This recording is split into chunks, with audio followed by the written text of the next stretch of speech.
The scent of damp earth and drying clay clung to Elena like a second skin. Outside her small ceramics shop, tucked away on a narrow, sun-dappled street in Seville's Santa Cruz quarter, the late spring air hummed with the promise of summer heat, thick with the perfume of orange blossoms drifting from hidden courtyards. Inside, however, a familiar coolness settled, partly from the old stone walls, partly from the quiet worry that gnawed at her edges. 49. An age that felt both substantial and strangely invisible. She ran a hand, stained with terracotta dust, over a half-finished vase on the wheel, its curve still tentative.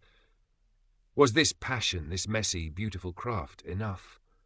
Enough to pay the mounting bills, enough to fill the echoing spaces left by a marriage dissolved years ago into bitterness and neglect, enough to make her feel seen? Sunlight streamed through the dusty window pane, illuminating motes dancing in the air. She watched a young couple stroll past, absorbed in each other, their laughter bright against the ancient cobblestones. Elena felt a pang, sharp and unwelcome. Youth seemed so effortless, so brightly packaged. Her own reflection, caught momentarily in the dark glaze of a nearby platter, showed expressive dark eyes shadowed by fatigue, laugh lines etched deeper by worry than joy, and strands of grey she meticulously tried to tame weaving through her dark hair. Elegant, perhaps, but muted, like a painting left too long in the sun. The bell above the door chimed, startling her. Sophia bustled in, a whirlwind of bright colours and determined energy, carrying the scent of churros and strong coffee. "Elena! Still hiding away with your mud pies. There's life outside, you know." Elena managed a weak smile. "Life requires dinero, Sophia, and these mud pies are trying their best." "Exactly, which is why you need a break. Come to the Peña tonight. Torres Macarena. Good flamenco, maybe some interesting people." Sophia's eyes held a familiar, well-meaning insistence. "Flamenco? Sophia, I'm tired. And interesting people usually means tourists looking for cheap souvenirs or..." Elena trailed off, thinking of the forced smiles, the superficial chatter. The effort felt monumental. Or maybe, Sophia leaned closer, lowering her voice conspiratorially, someone who appreciates arte, someone who sees more than just a shopkeeper. She gave Elena's arm a squeeze. "Just come. For me, what have you got to lose?" What indeed? Only the quiet certainty of her solitude, the familiar comfort of being overlooked. Against her better judgment, Elena heard herself sigh. "All right, Sophia, but I'm leaving early." The Peña Cultural Torres Macarena thrummed with a vibrant energy Elena hadn't felt in years. The air was thick with the scent of dry sherry and anticipation. Tourists mingled with locals, their voices a cheerful cacophony beneath the vaulted ceiling adorned with faded posters of legendary dancers. Elena felt acutely aware of herself, smoothing down her simple linen dress, wishing she'd worn something else. Brighter? Younger? She didn't know. She saw him then, the type Sophia probably envisioned, tall, broad-shouldered, with a confident smile that seemed aimed at the room in general. He caught her eye briefly, his gaze sweeping past without pausing, landing on a group of younger women nearby. Invisible. The familiar sting. Elena turned away, pretending interest in a display of intricate shawls. It was near a collection of architectural sketches pinned to a board, detailed drawings of Moorish arches and hidden Sevillano patios, that she almost bumped into someone else. He stepped back quickly, murmuring an apology in soft Spanish. He wasn't conventionally handsome like the other man, not in that immediate arresting way. Quieter. His hair was dark, perhaps needing a trim, and lines of concentration were etched around thoughtful, observant eyes that met hers directly. He held a small, worn notebook. "Forgive me," he said again, his gaze flickering towards the sketches, then back to her. "These details, they capture the spirit, don't they? More than just lines on paper." He gestured towards a complex geometric pattern.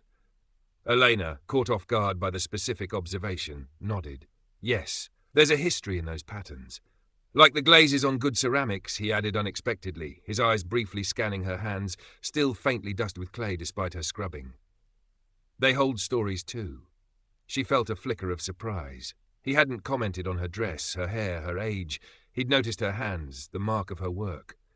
"You know ceramics?" "A little. I appreciate things made with care." He offered a slight, almost shy smile. "I'm Matteo, by the way. Visiting? Researching." She offered her name, feeling a strange lack of the usual guardedness. "I have a small shop nearby. Ceramics." Ah, his eyes lit with genuine interest. Perhaps I could see it sometime. The question hung in the air, simple, direct, devoid of the usual undertones she'd learned to decipher. If you like, she heard herself say, a tentative warmth spreading through her chest. Calle Susona. The flamenco began then, the first mournful chords of the guitar silencing the room.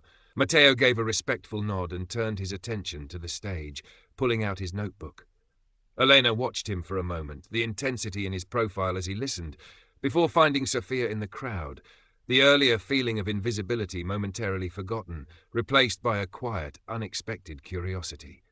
A couple of days later, the bell above Elena's shop door chimed. Matteo stood there, looking slightly hesitant, holding his worn notebook. "Elena, I hope I'm not disturbing you." "No, not at all. Please come in." She wiped her hands on her apron, suddenly conscious of the organized chaos of her workspace. Bisque-fired pieces waiting on shelves, bags of clay stacked in a corner, tools scattered across her workbench. Matteo didn't seem to notice the clutter. His eyes scanned the shelves slowly, taking in the shapes, the colors, the textures. He didn't offer empty platitudes like lovely or nice. Instead, he picked up a small, deeply blue bowl, turning it gently in his hands. "This blue, it reminds me of the sky just before dawn over the Sierra Norte, that moment of intense color before the sun breaks through." Elena felt a flush creep up her neck. He saw the color, not just the object. "It's a cobalt wash, difficult to get right." "The effort shows," he said simply. He moved towards her workbench, his gaze falling on a small, slightly misshapen cup she'd set aside, deeming it a failure. "This one," he picked it up carefully. "The fingerprint here where the glaze pooled, it tells you someone touched it, shaped it. It has character." Before Elena could protest that it was flawed, destined for the seconds bin, he said, "May I buy this one?" She stared at him. "But it's not perfect." "Perhaps that's why I like it," he replied, his eyes meeting hers. "Perfection can be cold. This feels alive." He paid, placing the small cup carefully into his bag. Elena felt flustered, strangely validated. He hadn't bartered, hadn't asked for her best piece. He'd chosen something imperfect and found value in it. As he left, thanking her quietly, the shop felt less like a place of struggle and more like a space where quiet beauty could occasionally be recognized. Their next meeting was unplanned. Elena was seeking refuge from the midday heat at a small, shaded table outside Bar Las Teresas, nursing a cold cerveza, when Matteo walked past. He stopped, a look of pleasant surprise on his face. "Elena, fancy meeting you here." "The heat drove me out," she admitted, gesturing to the empty chair opposite her. "Join me?" He did. They talked, the conversation flowing more easily this time. Matteo spoke about his work. He was an architect, fascinated by the way old buildings held memories and adapted to new lives. He was in Seville researching traditional Andalusian construction techniques for a restoration project back home in Galicia. He asked about her shop, not just the finances, but the creative process, the frustrations, the small joys. Elena found herself talking more openly than she had in years, describing the feel of the clay changing beneath her hands, the alchemy of fire and glaze. He listened with an attentiveness that felt like a balm. "It's easy to make things look pretty," she found herself saying, swirling the condensation on her glass. "It's harder to make them feel true." Matteo nodded slowly. "Truth often lies in the imperfections, doesn't it? The way stone weathers, the way wood settles." He looked at her, a thoughtful expression in his eyes. "Like that cup." Later that week, Elena found a small folded piece of paper slipped under her shop door. Unfolding it, she saw a quick, deft pencil sketch. It wasn't a flattering portrait, not in the conventional sense. It was a drawing of her hands, focused intently on shaping clay on the wheel. He'd captured the concentration, the slight tension in her fingers, the intimate connection between artist and material. Below it, a single word, fuerza, strength. Tears pricked her eyes. It wasn't a declaration, not a grand gesture. It was quiet acknowledgement. He saw strength where she often felt only strain. She tucked the sketch carefully into her pocketbook, the paper warm against her fingers. "A sketch? Of your hands?" Sophia raised a skeptical eyebrow when Elena mentioned it over coffee the next day. "Elena, are you sure he's not just eccentric? Maybe he wants a discount on a big order." "No, Sophia, it wasn't like that." Elena struggled to explain the feeling, the sense of being observed, understood, in a way that bypassed appearance entirely. It felt respectful. Respectful doesn't pay the rent, Sophia said pragmatically, though her tone softened. Just be careful, amiga. Your heart isn't as tough as your pottery. Elena knew Sophia meant well, but the comment lodged a splinter of doubt. Was she reading too much into these quiet gestures? Was her own loneliness making her susceptible to kindness that meant nothing more? Her past relationship had started with charm and flattery, only to curdle into neglect and betrayal. The memory made her cautious, her steps hesitant as she navigated this unexpected connection. They met again, this time planning to walk through the verdant expanse of Parque de Maria Luisa. The air was soft, scented with roses and damp earth. They talked about books, about music, about places they'd travelled. Elena found herself laughing, a genuine, unburdened sound that surprised even herself. She noticed the way Matteo's eyes crinkled at the corners when he smiled, the way his hands, capable and sure when sketching, moved expressively when he talked about the buildings he loved. These weren't the broad shoulders or chiseled jawline the original text might have listed, but they held a different kind of appeal, an attraction rooted in watching him be himself. As they sat on a tiled bench near the Plaza de España, watching the rowboats glide on the canal, Matteo pulled out his phone. "There was a piece of music I heard the other night," he said, scrolling. "It made me think of our conversation about the colour blue, the pre-dawn sky you mentioned." He found it, a haunting piece of Spanish guitar, melancholic yet hopeful. He offered her an earbud. They sat in silence, sharing the music, the setting sun painting the ornate bridges in hues of gold and rose. The melody seeped into Elena, resonating with a place deep inside her that had long been quiet. It wasn't romantic in a showy way. It was a shared moment of understanding, a connection made through remembered words and translated feelings. Yet the fear lingered. As they walked towards the park exit, Elena felt a familiar urge to retreat, to protect herself. The vulnerability felt too exposed. "I should get back," she said, her tone cooler than intended. "Early start tomorrow." Matteo stopped, looking at her, his expression open, searching. He didn't push, didn't question. "Of course," he said gently. "Thank you for the walk, Elena. I enjoyed it very much." His understanding, his lack of pressure, paradoxically made her feel worse for pulling away. It also chipped away another layer of her defensiveness. This man was different. But could she trust that difference? Could she trust herself not to fall back into old patterns, expecting eventual disappointment? The question echoed in her mind as she walked home alone through the darkening streets, the haunting guitar melody still playing softly in her memory. The Seville night draped itself around them, warm and scented with jasmine. They walked along the bank of the Guadalquivir, the river a dark ribbon reflecting the city lights. The Torre del Oro gleamed softly on the opposite bank. A comfortable silence had fallen between them after dinner at a small tapas bar in Triana, a silence that felt companionable rather than awkward. Elena watched the river flow, the slow, inexorable movement, a counterpoint to the hesitant rhythm of her own heart. The ease she felt with Matteo was undeniable, yet it scared her. It felt fragile, breakable. "You seem quiet tonight," Matteo observed gently, his voice low. Elena sighed, tracing the pattern on the stone embankment with her finger. "Just thinking."